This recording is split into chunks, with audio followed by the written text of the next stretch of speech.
빌립보서 1장 20절과 21절에 있는 말씀. 나의 간절한 기대와 소망을 따라 아무 일에든지 부끄러워하지 아니하고 지금도 전과 같이 온전히 담대하여 살든지 죽든지 내 몸에서 그리스도가 존귀하게 되게 하려 하나니 이는 내게 사는 것이 그리스도니 죽는 것도 유익함이라. 아멘. 오늘 빌립보서 1장 20절 21절 말씀은 수많은 사람들에게 주님을 만나고 인생관이 되고 좌우명이 되었던 말씀입니다. 유명한 오스왈드 챔버스를 비롯해서 수많은 사람들이 이 말씀 속에 자기의 새로운 삶의 이정표를 찾았습니다. 이상하지 않습니까?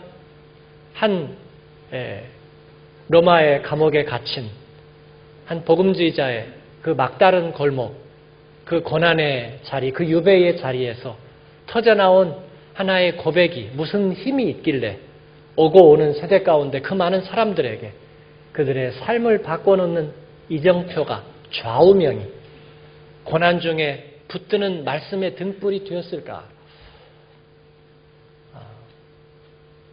저도 그 은혜가 다시 회복되고 제가 다시 이 말씀을 붙들었습니다. 자존감이 아주 낮던 저에게 이 말씀은 저에게 새로운 삶의 좌표 좌우명이 되었습니다. 오늘 이 말씀을 여러분과 함께 나누기를 원합니다. 이 말씀은 그렇게 시작합니다. 나의 간절한 기대와 소망을 따라. 나의 간절한 기대와 소망. 그게 무엇이었습니까? 여러분에게 묻습니다. 여러분의 삶에 간절한 기대와 소망이 무엇이었습니까? 우리 모두에게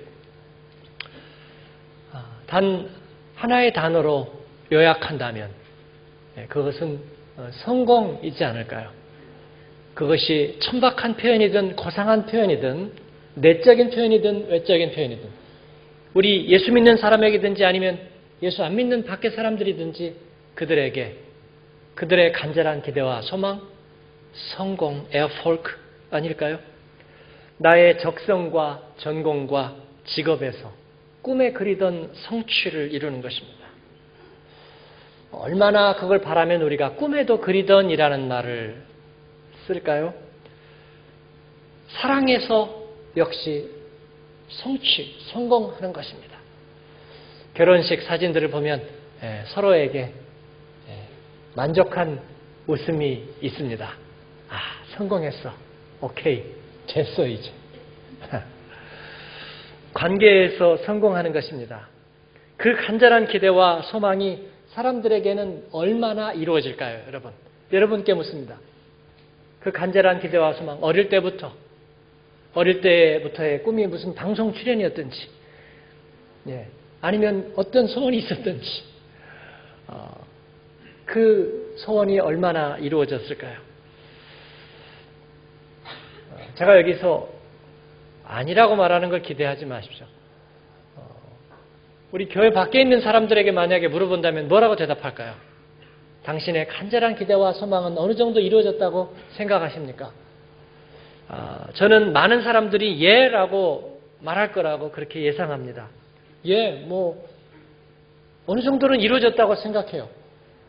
왜냐하면 하나님은 그런 삶을 우리 인간에게 주셨기 때문입니다. 만족하지 못하고 성취를 위해서 대가를 지불하고 포기하고 그리고 더 나은 목표를 향해서 절치부심하는 그런 성품과 속성을 우리에게 주셨습니다. 그렇기 때문에 우리는 거기에 대해서 어느 정도 노력하고 그 대가를 지불하고 그 자리에 이르렀다고 생각합니다. 많은 사람들이 의외로 자신의 일생을 후회하지 않는다고 분명히 그렇게 말할 거라고 생각해요. 그것은 비단 어떤 높은 포지션에 이르렀거나 남들이 자타가 공인할 만한 어떤 업적을 이룬 사람들만이 아니라 부러워할 만한 물질적인 부를 획득한 사람만이 아니라 길거리에서 허름한 옷을 입고 잘 조화가 이루어지지 않는 옷차림에 좀 싼 슈퍼마켓에 비닐봉지에 필요한 생필품 몇 가지를 들고 가는 그 사람에게도 갑자기 마이크를 들이대고 당신의 인생은 성공했다고 생각하십니까? 묻는다면 그들의 대부분은 저는 불만이 없습니다. 어느 정도 이루었다고 생각합니다. 아마 그렇게 대답할 거라고 생각해요. 어느 정도 나의 노력과 기대치에 부응하는 삶을 살았다고요. 그러면 이런 질문을 왜 묻느냐고요. 질문을 좀 바꿔본다면, 그래서 그러한 당신의 어느 정도 이룬 삶이 당신의 지난 시간에, 어릴 때, 젊은 시절에 또 마음에 품었던 간절한 기대와 소망을 충족시킬 만한 것이었느냐고 묻는다면 그들은 뭐라고 대답할까요? 대부분의 생활인이라면 쿨하게, 아니면 씁쓸하게, 아니면 생뚱맞다는 표정으로 그렇게 바라볼 것입니다. 아, 그런 걸 왜 물어요? 사는 게 뭐 다 그런 거지. 또 한창 때 사람 같으면 저 그런 생각할 시간도 여유도 없어요. 정말 시간이 없어서일까요, 여러분? 아니면 그렇게 말하기에는 사실은 내 삶이 어느 정도 이루었다고 생각하는 내 삶이 사실은 안으로 들여다보면 별로 행복한 구석이 없어서일까요? 여러분, 40대 후반의 여성들, 우리 교회도 보니까 꽤 있어 보이는데, 그들에게는 흘러가는 강물이 보이는 그런 집에서는 살아서는 안 된다는 얘기가 있습니다. 이렇게 창문 열고 나가보면 흘러가는 강물이 이렇게 지나가는 모습, 그건 굉장히 독약과도 같다고 그렇게 말합니다. 40대 후반, 그때는 20대 초반, 날씬하고 멋지고 밝고 빛나고 향긋한 냄새가 나고 어떤 모습에도 자신이 있고 그리고 푸릇푸릇하고, 그랬던 때와는 살짝 대조가 되는 그런 시간입니다. 이제 많은 것들을 떠나보내야 하고 잃어버려야 하고 흘러보내야 하는, 그런데 그것을 저절로 흘러보낼 수 있는 사람은 아무도 없어요. 여러분, 그거 저절로 40대 후반? 50대 초반? 나 그냥 가만히 있으니까 지나가는 걸? 한 분만 손 들어보세요. 진짜예요. 저는 없다고 생각해요. 인간은 그냥 스스로 그렇게 갈 수 없어요, 여러분. 그냥 다 정리했어요. 내가 뭐 기대하던 거, 또 내가 사랑하던 거, 집착하던 거, 뭐 이제 더 이상 그럴 수 없는 걸 뭐. 물론 여러분이 주님을 만나고 믿음 안에서 해결된 거 이거는 제외하고요. 일반적으로 말해서 이거 그냥 저절로 굴러가던가요? 아닙니다. 그렇게 되지 않습니다. 간절한 기대와 소망, 누구나 갖고 살았습니다. 그러나 그것이 우리를 저절로 행복하게, 만족스럽게 만들어주지 못합니다. 왜냐하면 겉으로는 열심히 노력하고 어느 정도 집도 장만하고 자녀도 낳고 또 하고 싶은 것도 해보고 가보고 싶은 것도 가보았지만 어느 순간에 우리 안에 복병들이 찾아드는 거예요. 여러분, 예를 들어볼까요? 새로 이사간 집에서 오랫동안 별러가지고 집을 잘 짓고 말이죠. 이사했어요. 들어가니까 모든 것이 번쩍거려. 특히 여성들에게는 부엌, 싱크대, 최신형으로 그냥 나겔로이 번쩍번쩍하게 딱 비닐 쫙 뜯어가지고 했어요. 그냥 문을 열기가 황송해. 막 지문이 묻을까봐. 싱크대 번쩍번쩍. 그러나 그 위에서 갑자기 크게 울음을 터뜨리면서 혼자 있는 시간에 그릇은 깨지면 안 되니까 숟가락이나 이런 거 팍 던지면서 크게 울음을 터뜨리는 여성, 발견하기가 생각보다 어렵지 않다고 저는 생각합니다. 인생을 살면서 그 어느 정도의 성공의 뒤안길에서 남은 것은 자기가 이룬 것보다 오히려 남은 미래가 더 큰 불안으로 다가오기 때문이죠. 얻은 것보다 어느 날 갑자기 내가 잃어버린 것이 이렇게 많은가 생각하는 서글픔과 원통함이, 그 서러움이 더 크기 때문이죠. 여기에서 나는 괜찮다고 그렇게 내면으로 그렇게 말할 수 있는 사람은 없어요.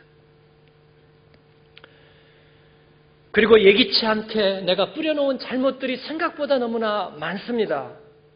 자녀들은 언제부터인가 자신들과 근본적인 대화를 포기한 듯이 보입니다. 그냥 힘들다는 것이 아니라 그냥 얘기하기 싫은 거예요. 나는 엄마의 그 신앙생활 이야기 나는 더 이상 이해할 수가 없어요. 나는 아빠의 그런 말투가 이제는 정말 지겨워요. 나는 가까이 하고 싶지 않아요. 그래서 노래 가사에도 뭐가 나와요? 나는 행복합니다. 그런 얘기보다 apologize. 미안합니다.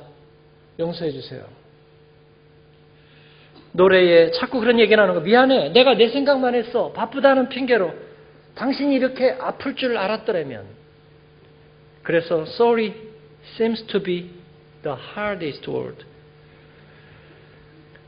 문제는 아무리 자기 연민에 빠져도, 그래서 내가 오히려 피해자인 척 가장을 해도 여러분 이런 것은 저절로 달라지지 않는다는 거예요.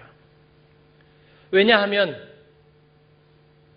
각자가 자기 생각에만 골몰하고 있기 때문입니다. 자기가 피해자라고 생각하기 때문입니다. 나도 내 과거의 짐이 한부 따리고 내가 이것을 누구한테 얘기할 수 있을까? 나도 내 안에서 스스로 처리를 하지 못해서 늘 전전긍긍 마음이 힘든데 잠깐만 내가 생각을 놓고 있으면 마음이 우울해지는데 당신, 너의 문제까지 내가 안고 용서하고 그렇게 할 여유가 없어. 미안합니다. 게다가 우리는 상대방의 판단에서 도망칠 수가 없어요. 저 사람이 판단해버린 것을 내가 그 어떤 것으로도 바꿔놓을 수가 없어요. 나이가 들어갈수록 그래요. 내가 무슨 얘기를 했는데 저 사람이 오해를 했든지 상처를 받았든지 저 사람이 가지고 있던 어떤 상체기에 내 말이 우연히 가서 긁혔는지 모르겠지만 입꼬리를 내리고 돌아서는 모습을 보면서 그런 생각이 덜컥 듭니다. 이제 나는 더 이상 저 사람의 마음 안에서 올바른 자리를 갖지 못할 거야. 경험적인 절망감이 찾아옵니다. 우리가 함께 오래 산다는 것은 무엇일까요, 여러분? 30년 이상 결혼 생활하신 분. 저도 이제 30년이 한두해 남았습니다. 오랜 파트너십. 사람들이 얘기합니다. 이제는 가슴 뛰는 그런 설레임과 그리고 그 따뜻한 사랑은 없어도 불쌍히 여기고 긍휼히 여기면서 또 그렇게 사는 거지. 예.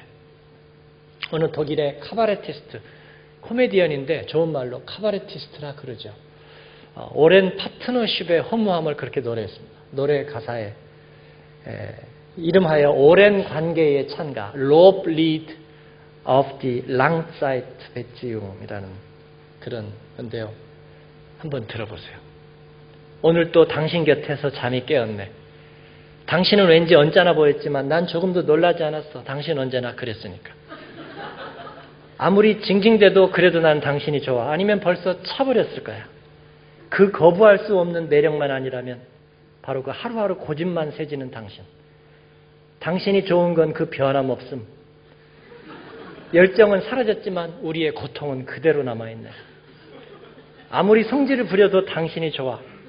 그토록 견딜 수 없지만 않았다면 벌써 떠나버렸을 거야.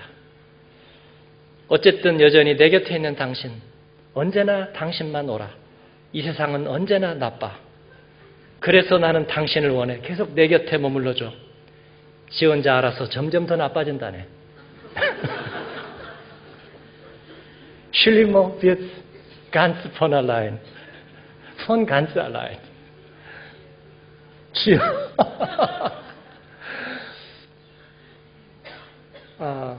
우리 안에 내면은 저절로 나빠집니다.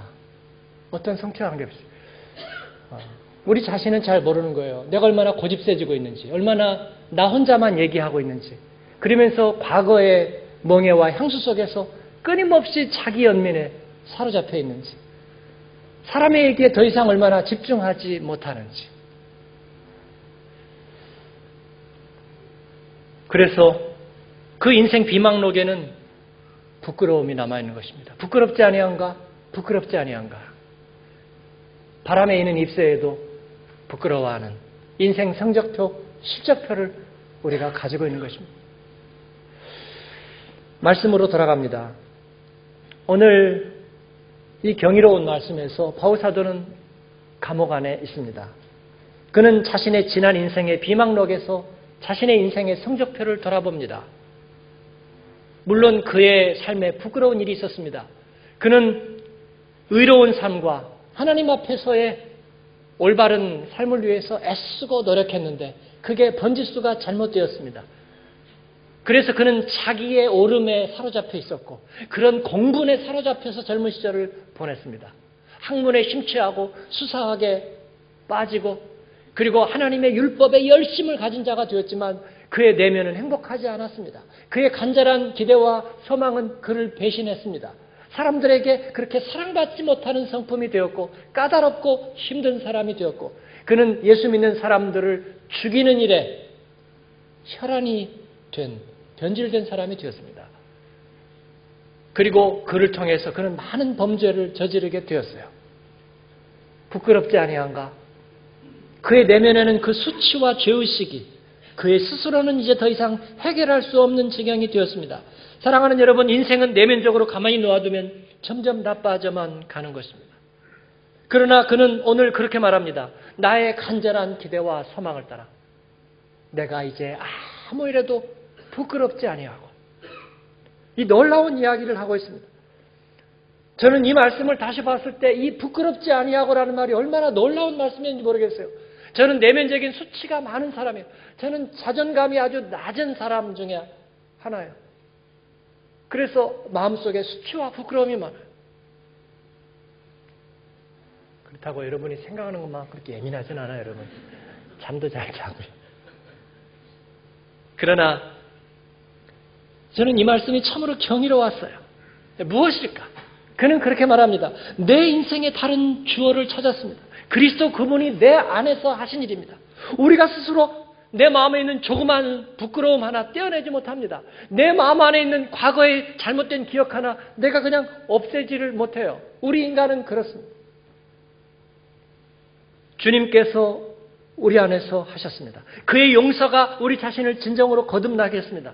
지난 모든 멍에서 우리를 자유하게 했습니다. 그 선물의 기적 속에서 우리는 점차 나아지는 것이 아니라 전적으로 새로운 존재가 되었습니다. 오늘 저와 여러분의 이 아침처럼 말입니다. 그리스도 안에서 우리는 날마다 새롭습니다. 이 사실을 선포하십시다. 무슨 요즘 불교에서도 천주교에서도 어디에서도 이상의 국적불명의 천불 땅에서도 자꾸 내적 치유 그런 얘기를 합니다. 내가 내 자신을 용서해야 됩니다. 여러분이 여러분 자신을 용서하기만 하면 됩니다. 그렇게 생각하지만 않으면 되는 것입니다. 그래서 무슨 망령을 갖다 놓고 망둥이로 때리기도 하고 말이죠. 종이를 찢기도 하고 불을 태우기도 하고 사랑하는 여러분 그렇게 해서 없어지는 것이 아닙니다. 그런 심리적인 요법 속에서 우리의 간절한 기대와 소망이 우리를 행복하게 하지 않는 것입니다. 방법은 내 안에서 주님이 존귀하게 되시면 독일의 성경에는 주님이 커진다가 gross wird라고 그렇게 얘기하고 있어요. 내 안에 주님이 커지시면 그 십자가의 주님이 커지시면 그분의 주어가 나를 사로잡으시면 우리는 그 안에서 자유롭습니다. 우리의 부끄러움은 굴러가는 것입니다. 우리 예수님은 도피의 방법이 아니라 정면 대결에서 승리하신 주님이시기 때문입니다. 예수님의 사랑은 미움과 타협한 것이 아니라 그냥 이 부분은 우리가 없던 걸로 할게요. 나는 사랑할 것만 생각할게요. 그렇게 한 것이 아니라 더 큰 사랑으로 정면 승리하셨습니다. 죽음의 권세는 심리적으로 회피한 것이 아니라 누구나 다 죽는 건데 마지막 순간까지 최선을 다하고 어떻게 사는가가 중요하지 그걸 자꾸 생각할 필요는 없는 거야 라고 타협한 것이 아니라 정면으로 돌파하셨습니다. 여러분 나니아 연대기에서 그 주인공이 아슬란이라는 사자라는 것이 재밌지 않습니까? 백수의 왕 사자. 우리 예수님은 죽음 앞에 똑바로 쳐다보고 백수의 왕처럼 그 죽음과 정면 대결하여 이기셨습니다. 할렐루야. 여러분 사자가 눈 까는 거 보셨어요? 아니요. 사자는 눈 안 깔아요. 어느 날 사슴을 보니까 사슴이 너무 예뻐.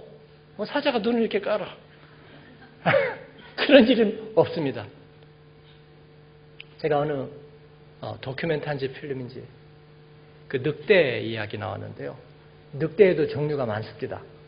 그냥 저는 늑대는 한 가지인 줄 알았어요. 그랬더니 그 중에서도 이 목소리가 굵은 놈이 있어요.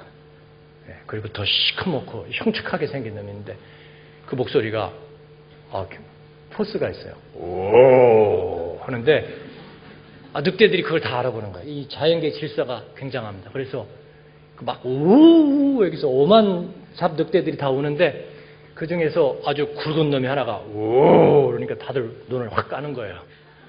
예? 어두운 데서도 소리를 멈추고 다 이렇게 이선으로 쫙 물러나는. 아 그렇구나.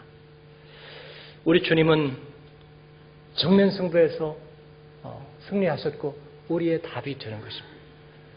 그분이 우리에게 간절한 기대와 소망이 되십니다. 우리가 그분이 미래가 되십니다. 그리고 죽음과 정면 대결하여 승리하셨습니다. 이것을 내가 믿느냐? 주님이 오늘 그렇게 물으시는 줄을 믿습니다. 제가 설교 때 무슨 미국의 유명한 시사주간지 뉴스위크는 이런 얘기 안 하잖아요. 오늘 한번 하겠습니다. 미국의 유명한 시사주간지 뉴스위크는 2012년 10월에 하버드 메디컬 스쿨 신경외과 의사인 이븐 알렉산더 교수의 사후세계 체험기 Near Death Experience NDE라고 부르죠. 그 사후세계 체험기를 표지기사로 내보냈습니다. 그 이야기가 2013년 작년이죠. 책으로 출간되었어요. 나는 천국을 보았다. 나오자마자 아마존닷컴을 비롯해서 여러 그 기준에서 베스트셀러 1위 차트에 올랐어요. 유니버설 픽처스에서 곧 영화로 만든다고 그럽니다. 이 사후세계 체험기, 이 죽음에 거의 가까이 갔을 때 하는 그 체험, 임사체험이라고 부르죠. 이것은 1982년 갤럽 조사에 의하면 미국 성인 중에 800만 명이나 경험했다고 합니다. 미국이 대단하죠. 좋은 나라 같아요. 근데 왜 이렇게 많은 사람이 체험하는가 했더니 이 응급 의료 체계가 발달하면서 이 뇌사가 일어나거나 심장이 멎거나 생물학적인 죽음이 일어나면 잠깐 죽잖아요. 그런데 이 응급 소생술을 통해서 갑자기 살아나는. 그래서 왜 관뚜껑 이렇게 막 두드리는 사람도 있잖아요. 그죠? 문 열어주세요. 그래서 그들이 살아나는 경험을 통해서 그들이 다시 소생되어 돌아오면서 그 사이에 사후세계를 경험한다는 이야기인데 그들의 체험에는 공통적인 특징이 있습니다. 영혼이 육체를 이탈하면서 깜깜한 터널을 지나는 체험과 그 뒤에 빛이 쏟아지는 곳으로 이동하면서 충만한 기쁨과 환희를 느낀다는 거죠. 그리고 이승과는 비교할 수도 없는 아름다운 공간에 도달해서 어떤 절대자를 만나는데 유형에 혹은 무형에 만나고 그리고 지나간 삶에 대한 어떤 돌아봄, 각성 또 새로운 이야기들을 듣고 다시 육체로 돌아온다는. 나는 천국을 보았다의 그 알렉산더 교수가 체험한 것도 크게 다르지는 않았습니다. 그는 2008년 11월 10일 매우 드문 박테리아성 뇌막염에 걸려서 혼수 상태에 빠졌습니다. 그의 뇌 부위의 작동이 완전히 멈춰서 그는 뇌사 상태에 들어간 것입니다. 하버드 메디컬 센터의 동료 교수들이 모든 생명 연장의 도구를 다 철수시키고 생물학적인 판정, 사망 판정을 내렸습니다. 그런데 그가 7일째 되는 날 눈을 번쩍 뜨고 다시 생으로 돌아온 거예요. 그의 경험도 다른 이들과 그렇게 다르지 않았습니다. 그런데 하필 그의 이야기가 왜 그렇게 전 세계적인 반향을 일으켰을까? 그가 하버드의 저명한 뇌의학 권위자이고 신경외과 전문의였기 때문입니다. 오늘날의 전공자나 아니면 일반 상식적인 세계나 가장 많이 유행을 타고 있는 이야기 중에 하나가 뇌과학의 이야기예요. 전두엽 얘기를 요즘 모르는 사람이 없어요. 그는 듀크 대학에서 의학 박사가 되었고 버지니아 대학에서 뇌기능 매핑 연구를 했고 하버드 메디컬 센터에서 스카웃되어서 교수와 의사로 근무하고 학술지에 150편이 넘는 논문을 발표한 인물도 잘생겼습니다. 그는 영혼을 인정하지 않는 자연과학의 신봉자였습니다. 그 뇌의학 하는 분들이 얘기하는 거 보면 재밌어요. 그 매핑을 해가지고 이렇게 이 뇌 사진들이 이렇게 나온 걸 보고 거기에다가 뭐 사랑을 느낄 때 반응 같은 거 빨간색으로 표시하고 그러면서 말합니다. 이것이 마음이에요. 이 뇌 꺼지면 마음도 없어지는 거예요. 그리고 이것이 신앙이에요. 이것이 신앙. 천국은 여기 있어요. 그래서 이거 꺼지면 천국도 사라지는 거예요. 뇌가 꺼지면 천국도, 믿음도, 하나님도, 그리고 사랑도, 마음도 다 사라지는 거라고.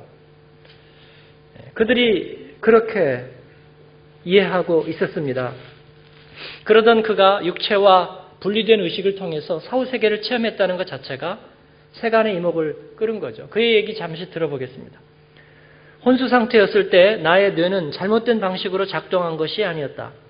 그것은 전혀 작동하지 않았다. 의과대학에서 배운 바대로라면 뇌는 내가 살아가는 이 세상을 만들어내고 감각기관을 통해 들어오는 미가공 데이터를 의미 있는 세상으로 가공하는 일을 하는데 뇌에서 바로 그것을 담당하는 부분이 다운되어서 꺼져버린 상태였다. 그럼에도 불구하고 나는 살아있었고 깨어있었고 무엇보다도 사랑의 의식이 그대로 있었고 바로 그러한 세계 속에서 진실로 깨어있었다. 나로서는 논쟁의 여지가 없는 사실 그대로였다. 너무나 확실해서 가슴이 저릴 지경이었다. 그리고 그는 그가 만난 그 존재에 대해서 그렇게 쓰고 있습니다. 그와 대화한다는 것은 우리가 상상할 수 있는 최고로 굉장한 경험인 동시에 가장 자연스러운 경험이었다. 왜냐하면 신은 언제나 전지하고 전능하며 인격적인 모습으로 그리고 조건 없는 사랑의 모습으로 우리 안에 계셨기 때문이다. 어디서 많이 듣던 얘기 같잖아요. 이 글을 읽으면서 저는 그런 생각이 들었습니다. 그는 왜 지금껏 그 하나님의 손짓과 사인에 외면하고 살았을까? 그렇게 똑똑하고 영특하고 그리고 자신만만한 그들이 왜 그러한 사인을 그제서야 보았을까? 왜 땅의 것만 보고 사는 그 인생의 한계를 왜 몰랐을까? 우리는 오늘 또 길거리에 나가면 얼마든지 그런 똑똑한 사람들을 만나지 않습니까?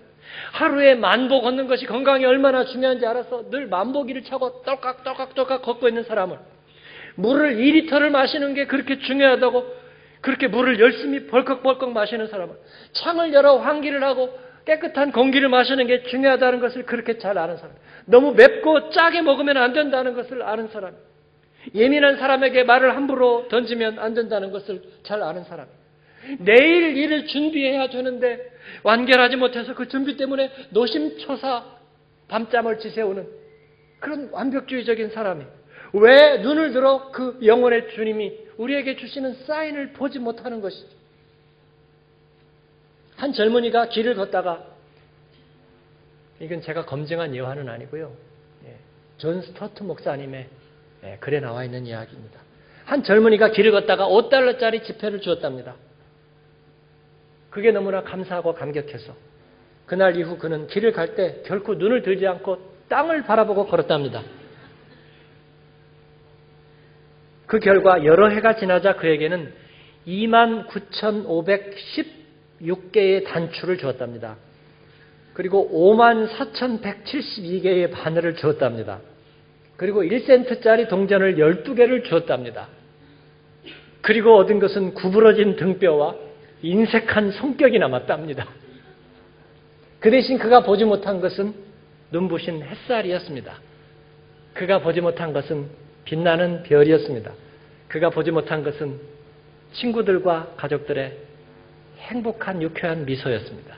봄의 화사한 꽃들을 보지 못했습니다. 그의 눈은 그저 길가의 하수구 그리고 로타리의 연못에 떨어진 동전 그런 것들만 보고 있었기 때문입니다. 사랑하는 여러분, 우리는 천국 시민입니다. 우리를 부끄럽게 만들었던 간절한 기대와 소망 그것은 우리가 해결할 수 없는 멍해가 어느 순간에 되어버렸습니다. 기억하고 싶지 않은 옛사랑의 그림자가 되고 말았습니다. 내 인생에 사라져버린 광휴가 되고 말았습니다. 그러나 우리 안에 주님은 우리 안에 새로운 불을 켜셨고 우리에게 새로운 간절한 기대와 소망을 주셨습니다.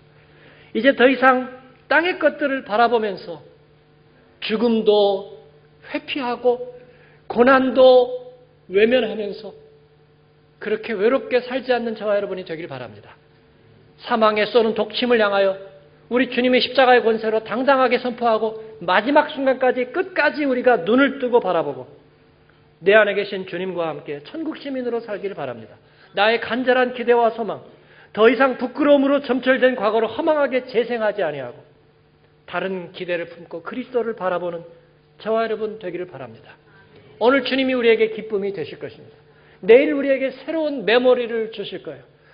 인생이 이렇게 아름답다니, 이렇게 행복하다니, 우리 가운데 이 평안은 도대체 어디서 오는 것일까? 병원을 태어나고 나오는 나에게 내 마음속에 밀려드는 이 평안과 소망은 무엇일까? 주님 앞에.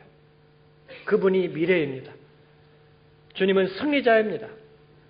사랑하는 여러분, 이를 선포하고 주님이 나의 간절한 기대와 소망입니다. 그렇게 고백하며 사는 저와 여러분 되기를 축원합니다.